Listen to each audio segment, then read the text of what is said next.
Hey everyone, this is Akanksha and I welcome you guys to mobile Pathshala. आप सारे बच्चों का एक बार फिर से मोबाइल पाठशाला पर बहुत बहुत स्वागत है। आज की वीडियो में गाइस हम सीपीयूएसआई 2018 का क्वेश्चन पेपर डिस्कस कर रहे हैं। आपको रेगुलर वीडियोस मिल जाया करेंगी मॉर्निंग में सीपीयूएसआई का, और आज से हम पहला लेक्चर स्टार्ट कर रहे हैं। तो आज हम डिस्कस करेंगे प्रीवियस ईयर पेपर।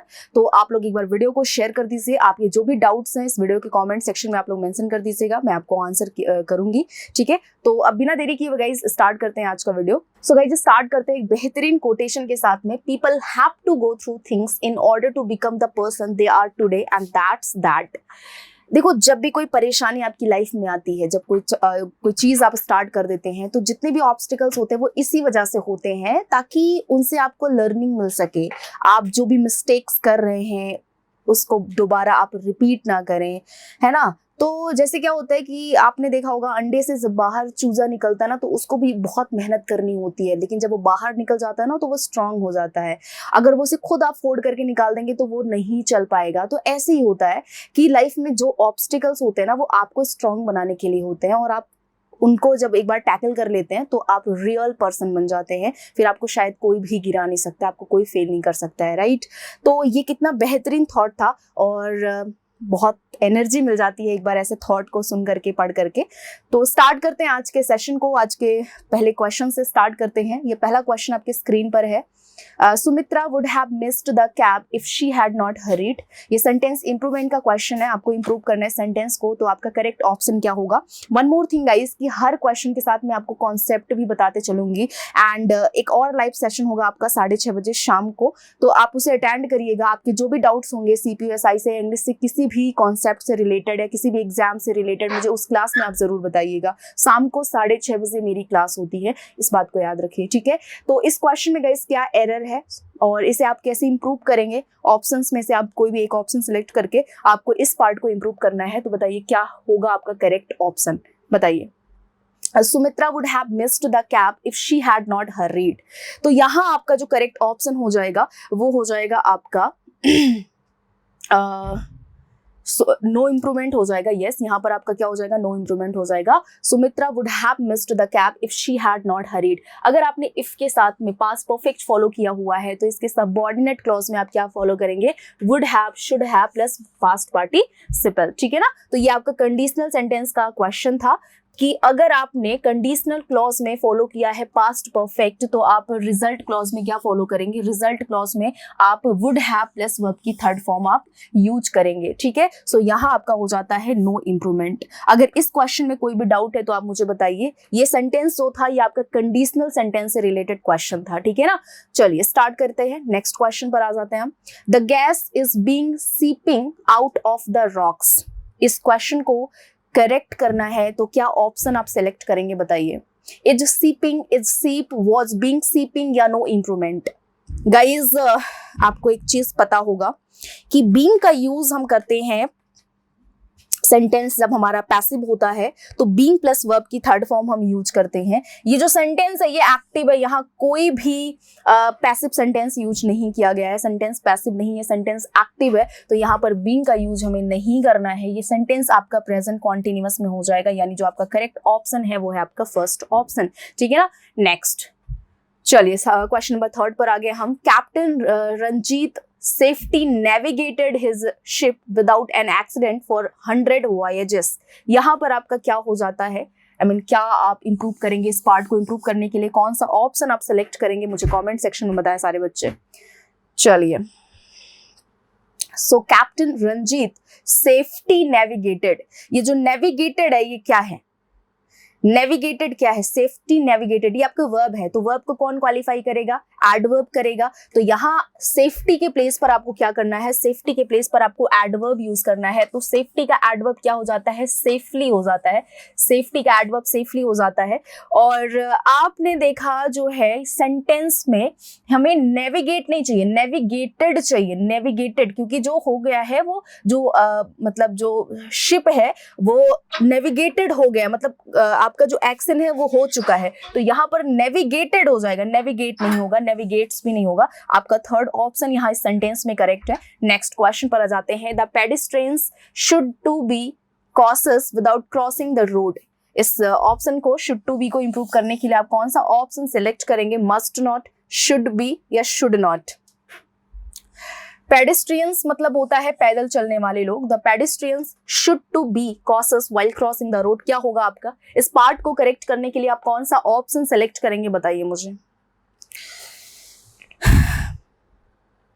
देखिए यहाँ पर शुड टू बी के साथ में क्या होता है? शुड टू बी यहाँ पर नहीं फॉलो होगा, शुड टू बी नहीं होगा, शुड बी होता है, शुड टू बी नहीं होता है। यानी कि मॉडल वर्ब या कोई भी, मैंने यहाँ पर शुड लिख दिया है, बस आप इतना समझिए कि मॉडल वर्ब के साथ आप बी फॉलो करते हैं बट टू नहीं फॉलो करते। शुड टू बी या कोई भी मॉडल वर्ब प्लस टू नहीं होगा।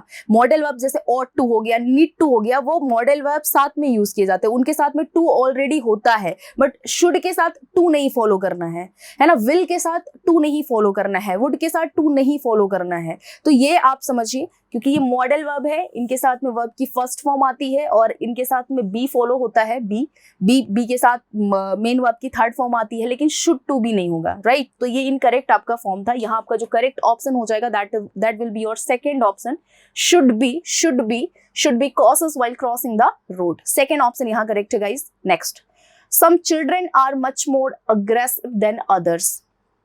सम चिल्ड्रन, कुछ बच्चे हैं जो कि काफी अग्रेसिव हैं देन अदर्स, लोगों से।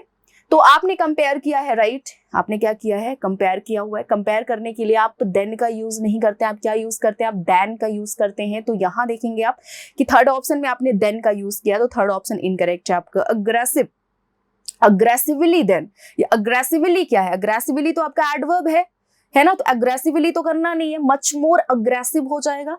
मच मोर अग्रेसिव होता है क्योंकि मोर यहाँ कंपेयर कर रहे हो ना, तो अग्रेसिव मतलब क्या होता है? आक्रामक हो जाना, काफी ज्यादा जो है वायलेंट होना, है ना। तो ये अग्रेसिव क्या है? आपका एडजेक्टिव है, ठीक है ना, एडजेक्टिव है। और यहाँ पर ये आपका जो आर है, ये क्या है?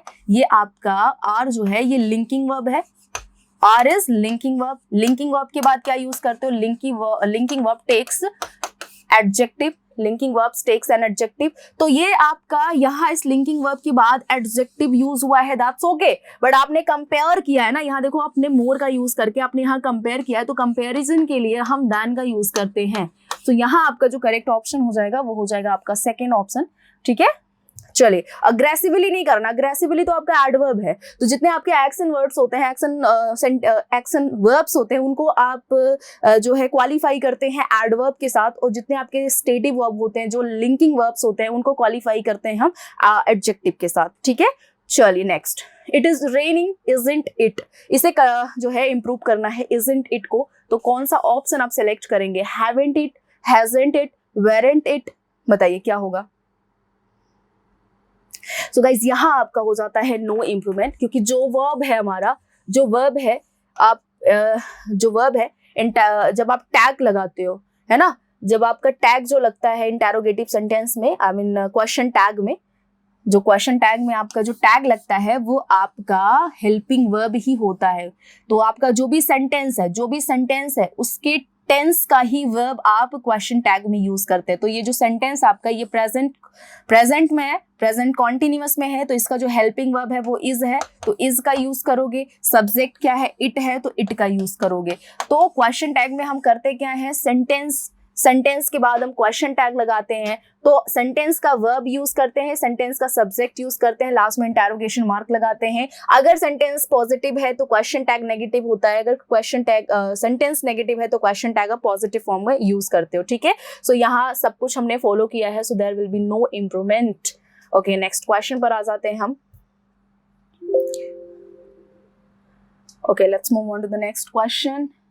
So here we have next question. After a period for imprisonment, she renounced terrorism. उसने terrorism को छोड़ दिया. So after a period for imprisonment, तो यहाँ आप देखेंगे पीरियड फॉर, आपको एक चीज, ये जो आपने कॉन्सेप्ट पढ़ा है कि मैम पीरियड ऑफ टाइम के साथ हम फॉर का यूज करते हैं, पॉइंट ऑफ टाइम के साथ में हम सिंस का यूज करते हैं, बट यहाँ पीरियड है, टाइम नहीं है। यहाँ एक वर्ड यूज किया है दैट इज पीरियड, टाइम की बात नहीं हो रही है, पीरियड की बात हो रही है। तो पीरियड के साथ गाइस फॉर का यूज नहीं होता है, तो फिर करेंगे हम पीरियड के साथ में ऑफ का यूज करते हैं, राइट। तो यहाँ पीरियड अबाउट नहीं होगा, पीरियड आउट नहीं होगा, पीरियड ऑफ होता है, ठीक है। तो इससे हमें ये समझ में आता है कि जो हमारा प्रेपोजिशन का पार्ट है, जो प्रेपोजिशन का चैप्टर है, वो काफी इंपॉर्टेंट हो जाता है आपके एग्जाम के लिए। तो आपको करना क्या है, इसके लिए जितने प्रीवियस ईयर दिए गए हैं प्रेपोजिशंस वो आपको पढ़ने हैं। जो भी प्रीवियस ईयर में प्रेपोजिशन का एक पूरा पार्ट आपको प्रीवियस ईयर का मिल जाता है, आप नेट से भी निकाल सकते हैं, मैं आपको यहाँ भी करा दूंगी।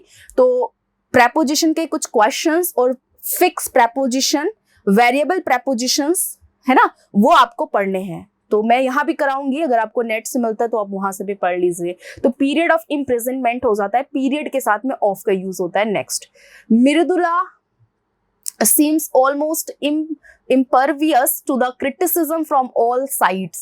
तो यहां बताएंगे क्या आप यूज करेंगे, टू, ऑफ, टू होगा या ऑफ या इन या टिल, क्या हो जाएगा बताइए। क्वेश्चन नंबर 8 का आंसर मुझे बताइए, चलिए कमेंट सेक्शन में। इम्परवियस मीन्स होता है बिल्कुल जैसे कि किसी चीज का कोई इम्पैक्ट ना पड़ना, कोई आपको हिला ना सके, बिल्कुल आपको कितना भी लोग क्रिटिसाइज कर रहे हो लेकिन आप बिल्कुल इम्परवियस हैं, बिल्कुल आपको कोई भी फर्क नहीं पड़ रहा है किसी का भी कुछ भी बोलने से। तो इम्परवियस क्या है आपका, इम्परवियस है एडजेक्टिव, और इसके साथ में हम टू फॉलो करते हैं, इम्परवियस टू होता है आपका। तो यहाँ नो इम्प्रूवमेंट हो जाएगा, there will be no improvement. Next, according to the best available information the facts are true. यहां बताएंगे कि आर को इंप्रूव करने के लिए, गाइस ये एक बार फिर से बता देती हूँ कि ये 2018 सीपीओ मेंस का पेपर है, ये 2018 सीपीओ मेंस का पेपर है। आज हम टोटल आपको करा रहे हैं 25 क्वेश्चंस। आज के सेशन में I'm going to teach you 25 questions. I'm gonna explain you 25 questions in this video. इसके बाद after that video we will explain all the questions, all the 200 questions. We have done 25 questions in this video. So rest of questions, that means 175 questions will be solved by me after this video. So उसके लिए आप wait करिए, उसके लिए आप इस video को share करिए मैक्सिमम, तो फिर मैं और ज़्यादा अच्छे से और ज़्यादा क्वेश्चंस जो आपके इंपॉर्टेंट हैं, एक्स्ट्रा क्वेश्चंस, वो सब मैं आपके लिए डालती रहूंगी, ठीक है ना। So according to the best available information the facts are true. तो यहाँ देखेंगे द सब्जेक्ट इज फैक्ट्स, और फैक्ट्स क्या है आपका, facts is a plural noun, तो यहाँ आर वर्ब का यूज करेंगे, so there will be no improvement at all. Next, everyone in the fraternity has his own set in prejudice। prejudice का मतलब होता है पूर्वधारणा, पहले से सोची गई चीजें। so everyone in the fraternity has his own set in। भाई set in नहीं होता है, set in नहीं होता, set off होता है, सेट ऑफ होता है, मतलब पहले से उनकी अपनी कुछ हैं प्रोजेडिसेस हैं, कुछ अपने से पहले वो सेट कर लिए हैं, पहले से उन्होंने जो है उसको मान लिया है। Santosh asked me where was my pen. तो this what option you will choose to improve this part? My pen watch, my pen are, is my pen या no improvement? So there will be my pen watch because the sentence is in past, so we will use watch because of the past sentence। and you can see that this question is not interrogative sentence। so यहाँ अगर interrogative हमने नहीं follow किया हुआ है तो आपका जो sentence होगा वो assertive होगा। interrogative sentence ही नहीं है तो interrogative form क्यों use कर रहे हो? interrogative form होता क्या है, subject के पहले watch का use करना, तो यहाँ तो हम वही कर रहे हैं, बल्कि हमारा sentence भी interrogative नहीं है, तो follow क्यों कर रहे हैं interrogative हम? जब sentence खुद interrogative नहीं है तो हम interrogative follow क्यों कर रहे हैं? इसलिए interrogative हटा दो, इंटेरोगेटिव सेंटेंस हटा दो, असर्टिव फॉलो करो। और ऐसे भी समझो कि अगर कोई इंटेरोगेटिव सेंटेंस किसी सेंटेंस का क्लॉज है, अगर कोई इंटेरोगेटिव सेंटेंस किसी सेंटेंस का क्लॉज है तो हम उसे इंटेरोगेटिव फॉर्म में नहीं, जबकि उसको हम यूज करते हैं असर्टिव फॉर्म में। तो आपका फर्स्ट ऑप्शन यहाँ करेक्ट हो जाता है। Next, Martin Luther translated the Bible into German. तो यहाँ क्या होगा, ट्रांसलेटिंग, ट्रांसलेट, हैव ट्रांसलेटेड या नो इम्प्रूवमेंट। सो मार्टिन लूथर की बात हो रही है, मार्टिन लूथर तो आपके सिंगुलर सब्जेक्ट है, तो यहाँ पर हैव का यूज करना नहीं है। ट्रांसलेटिंग आप जो मेन वर्ब आईएनजी फॉर्म का है उसको आप तब यूज करते जब आपके साथ कोई हेल्पिंग वर्ब होता, अगर होता भी तो ये सेंटेंस करेक्ट नहीं करता, है ना, बिल्कुल is am are was were लगा करके भी सेंटेंस को करेक्ट नहीं कर सकते। ट्रांसलेट यहाँ होगा नहीं क्योंकि मार्टिन लूथर आपका सिंगुलर है और ये ट्रांसलेट आपका प्लूरल वर्ब है, तो आपका यहाँ हो जाता है नो इम्प्रूवमेंट, ठीक है। Next, the black sky was illuminated by fog the lightning. तो यहाँ क्या करेंगे, क्या होगा, have illuminated, illuminating, was illuminate या नो इम्प्रूवमेंट। गाइस यहाँ नो इम्प्रूवमेंट हो जाएगा क्योंकि this black sky is a singular noun, so because of that we have used here singular verb, was का हमने यूज किया हुआ है. And you can see that this question is in passive voice. तो passive voice में we use their main verbs third form, तो यहाँ हमने फर्स्ट फॉर्म यूज किया है. सो because of that reason this option is incorrect, and also that this second option is incorrect. So यहाँ third option भी incorrect ही है. So we will follow fourth option. There will be no improvement. Next, Apple's new operating system for phones and tablets iOS 11 is getting some much short after updates. क्या आप operate को improve करने के लिए to improve this part, which option will you choose? बताइए. Operating, operational, operated या no improvement. So guys, there will be first option operating यहाँ पर हो जाएगा आपका. Apple's new operating system for phones and tablets iOS 11 is getting some much short after updates. Operating हो जाएगा, operating, क्योंकि आपको पता है कि जब भी कोई verb हम subjects के place पर use करते हैं, जब verb आपकी subject के place पर use की जाती हैं तो उसे ing form में use किया जाता है. क्योंकि ing form का जब verb, फिर से समझा देती हूँ, ing form का verb जब subject या फिर object के place पर use किया जाता है तो grammatical language में इसे हम कहते हैं gerund, and this has also another name, and that is verbal noun. That is verbal noun. So this verbal noun can be said gerund, or you can say this is verbal noun. तो जब भी कोई verb हमें ing form का subject या object के place पर use किया जाए तो उसे हम कहते हैं वर्बल नाउन. अगर आपके सामने कोई नाउन नहीं है तो आप ing फॉर्म का वर्ब नाउन के प्लेस पर यूज करेंगे. यहाँ फर्स्ट ऑप्शन आपका करेक्ट हो जाता है. The conference will be in a celebration of women's achievement. Will be and, would be and, will be a. तो यहाँ देखेंगे will be a celebration of women's achievements. तो क्या हो जाएगा बताइए.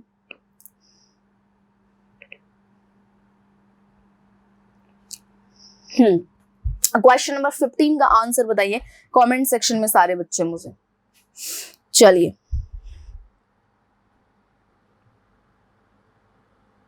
आपको पता है ना कि विल के साथ में, शैल के साथ में, वॉच के साथ में हम बीन का यूज कहाँ करते हैं. तो यहाँ बीन तो होगा नहीं, तो यहाँ देखेंगे विल बी एंड भी नहीं होगा, क्योंकि जो सेलिब्रेशन है ये नाउन है और ये आपका कॉन्सोनेंट नाउन है. तो कॉन्सोनेंट नाउन के साथ में एंड तो फॉलो करोगे नहीं, तो ये भी गया, ये भी गया. करेक्ट ऑप्शन क्या हो जाएगा? थर्ड ऑप्शन हो जाएगा. Next, Our company aims on help students with disabilities to live and study independently. तो यहाँ क्या हो जाएगा आपका? क्या ऑप्शन करेक्ट करोगे आप? In help, at help, to help. Guys, to help होता है, on help नहीं होता, at help नहीं होता, in help नहीं होता है, to help होता है. to के साथ में आप verb की फर्स्ट फॉर्म यूज करते हैं, to के साथ verb की फर्स्ट फॉर्म आती है.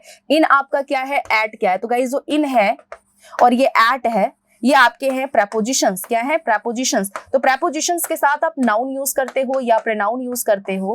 प्रेपोजिशन के साथ आप नाउन यूज करते हो, प्रोनाउन यूज करते हो, या फिर वर्ब की कौन सी फॉर्म यूज करते हो? आईएनजी फॉर्म यूज करते हो. तो यहाँ हेल्पिंग हो सकता था, हेल्पिंग हो सकता था, क्योंकि ये दोनों आपके क्या है? ये दोनों आपके प्रेपोजिशंस हैं. तो इसलिए नहीं यूज करना है, because this ing, the helpings ing form will not be appropriate here. So we will choose third option, to help.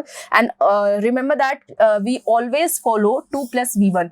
2 plus v1 after some certain verbs, like aims के साथ में आप infinitive follow करते हैं. This 2 plus v1 has another name, that is infinitive. And this can be also said verbal noun. इसे भी हम क्या कहते हैं? वर्बल नाउन कहते हैं. 2 plus v1 को भी हम वर्बल नाउन कहते हैं. ठीक है. तो यहाँ एम्स के साथ में ये जो एम आपका वर्ब है इसके साथ इन्फिनेटिव फॉलो किया जाता है ना. और एक चीज ये भी समझना, ये आपका इन्फिनेटिव है, इसे वर्बल नाउन कहते हैं. इसे सब्जेक्ट और ऑब्जेक्ट दोनों प्लेस पर हम यूज करते हैं. Like gerund, as I told you ना, जेरेंट के बारे में हमने अभी बताया आपको यहाँ पर. तो जैसा ये जैसा इसका फंक्शन है वैसे सेम इसका भी फंक्शन है. और ये जो आपके वर्बल्स नाउन होते हैं, जेरेंट एंड इन्फिनेटिव, ये आपके सिंगुलर नाउन्स होते हैं. मतलब ये अगर सब्जेक्ट के प्लेस पर यूज किए जाते हैं तो इनके साथ में सिंगुलर वर्ब ही फॉलो किया जाता है, प्लूरल वर्ब नहीं फॉलो किया जाता है. And after certain verbs we will follow infinitive and we will follow gerund. तो कुछ ऐसे वर्ब्स होते हैं जिनके साथ में हम इन्फिनेटिव एंड जेरेंट फॉलो करते हैं. और एक साथ ये भी बता देती हूँ आपको कि इन्फिनेटिव हम तब फॉलो करते हैं जहां पर एक्शन हुआ ही नहीं है. ऐसे वर्ब्स जो अभी हुए ही नहीं है उनके लिए इन्फिनेटिव फॉलो होता है. ऐसे वर्ब्स जो हो चुके हैं, है ना, उनके लिए हम जेरेंट फॉलो करते हैं एज अ नाउन. ठीक है. तो यहाँ आपका हो जाता है to help.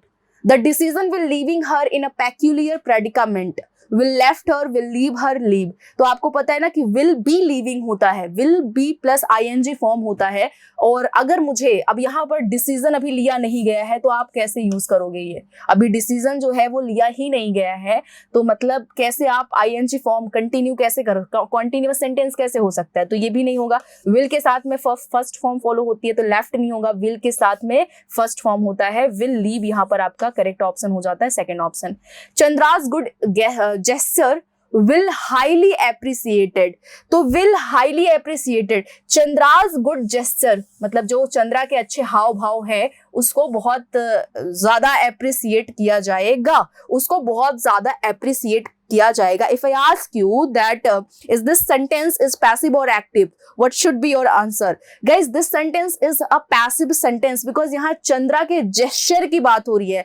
Here the Chandra is not the subject, its gesture is the subject। Chandra's gesture is the subject of this sentence। और जहां कहीं भी हमारा नॉन लिविंग ऑब्जेक्ट हमारा सेंटेंस में सब्जेक्ट होता है तो सेंटेंस हमारा किस में होता है? पैसिव होता है। Here Chandra is not the subject of this sentence, Chandra's gesture is the sentence is the subject of the sentence। तो यहाँ पर the sentence is passive and if the sentence is passive we follow their verbs third form। तो यहाँ पर appreciated we have followed, appreciated we have followed means we have used here verbs third form।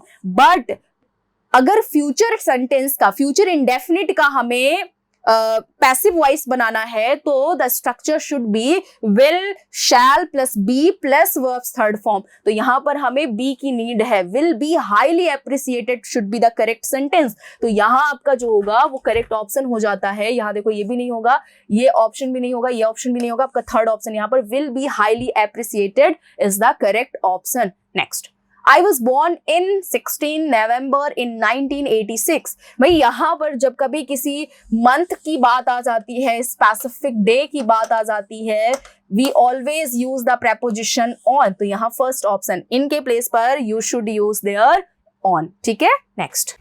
So next question पर आ जाते हैं। Sumati was a industrious and willing worker. तो यहाँ आप देखिए जो इंडस्ट्रियस है ये भी आपका सेंटेंस इंप्रूवमेंट का क्वेश्चन है। ये इंडस्ट्रियस क्या है? आपका एडजेक्टिव है, ठीक है। ये विलिंग क्या है? ये भी एडजेक्टिव है। ये वर्कर क्या है? ये नाउन है। और यहाँ पर आप देख सकते हैं इंडस्ट्रियस यानी कि adjective and then adjective then आपका नाउन यूज किया गया है। तो एक चीज डिसाइड कर लीजिए कि अगर नाउन आपका अकेला है विदाउट एनी एडजेक्टिव, अगर नाउन आपने अकेला यूज किया हुआ है तो इसके साउंड के अकॉर्डिंग हम आर्टिकल ए और एन का यूज करते हैं। अगर साउंड वोवेल है तो एन, अगर साउंड आपका कॉन्सोनेंट है तो आ, ठीक है ना। अगर नाउन आपका डेफिनेट है तो दा। तो यहाँ पर अकेला आपका नाउन है, अगर अकेला आपका नाउन है तो आप उसके साउंड के अकॉर्डिंग आर्टिकल्स का यूज करते हैं। बट अगर नाउन के साथ में आपने एडजेक्टिव फॉलो किया हुआ है तो एडजेक्टिव का जैसा साउंड होगा उसी के अकॉर्डिंग आप वहां पर क्या फॉलो करेंगे? आर्टिकल फॉलो करेंगे। This industrious has vowel sound, इसके साथ में ये आपका इंडस्ट्रियस जो है ना इसका साउंड वोवेल है, तो यहाँ पर आप एन फॉलो करेंगे। तो एन इंडस्ट्रियसली नहीं होगा, आ इंडस्ट्रियस होगा। यहाँ फर्स्ट ऑप्शन एन इंडस्ट्रियस हो जाएगा क्योंकि ये जो इंडस्ट्रियस है इसका साउंड कैसा आ रहा है? वोवेल आ रहा है ना भाई। इन का यूज कर रहे हो, ई का। तो ई है क्या? ई आपका जो है वो वोवेल है, तो यहाँ एन हो जाएगा आपका correct option. Next, both Santosh and Rohit have 167 English papers due in Tuesday. क्या करेंगे आप? क्या यहाँ इनके प्लेस पर आपको क्या यूज करना है? मैंने अभी एक क्वेश्चन कराया है और मैंने आपको बोला कि जब आप स्पेसिफिक डे की बात करते हो, जब आपके डेज के नाम आ जाते हैं, जब मंथ के नाम आ जाते हैं, वैसे स्पेसिफिक मंथ में कोई डेट आ जाता है, sorry let me correct you, कि अगर कोई स्पेसिफिक डे आ जाता है या मंथ में कोई स्पेसिफिक डे आ जाता है तो आप इनके साथ यूज करते हैं क्या? इनके साथ यूज करते हैं ऑन का। तो यहां पर आप ऑन यूज करेंगे इनके प्लेस पर, आपका थर्ड ऑप्शन यहां पर करेक्ट हो जाता है। Next, Suraj as well as his friends was arrested. तो यहां आपने देखा कि यहां पर आपको वॉच को इंप्रूव करना है, तो वॉच को इंप्रूव करने के लिए आप कौन सा ऑप्शन यहां सेलेक्ट करेंगे? You can see we have used here a preposition that is as well as, and we have connected two nouns with this preposition. First is Suraj and then second one is his friends. ठीक है ना। तो preposition के साथ एक चीज note करिएगा कि प्रेपोजिशन के साथ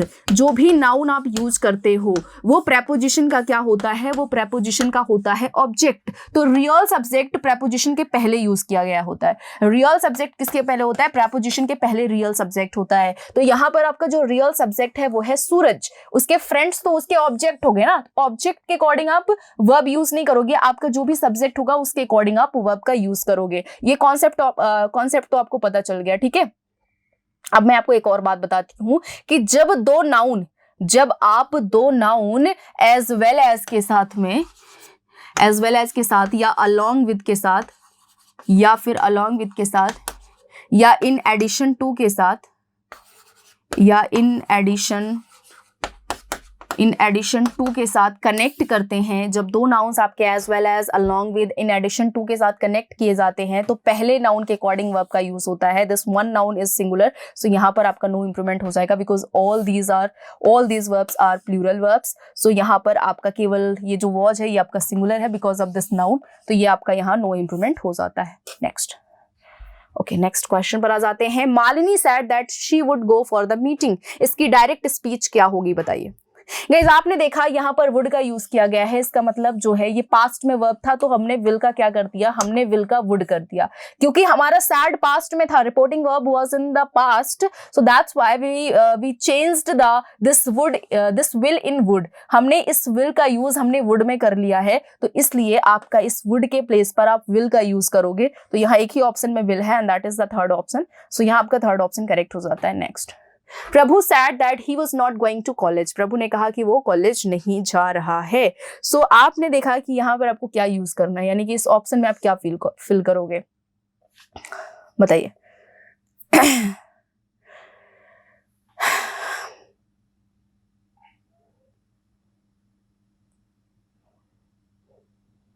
देखो यहाँ पर आपको इसका डायरेक्ट स्पीच आपको बताना है, क्योंकि this sentence is in indirect speech, तो इसका डायरेक्ट स्पीच क्या होगा, तो इसका डायरेक्ट स्पीच हो जाएगा first option, Prabhu said he was not going to college.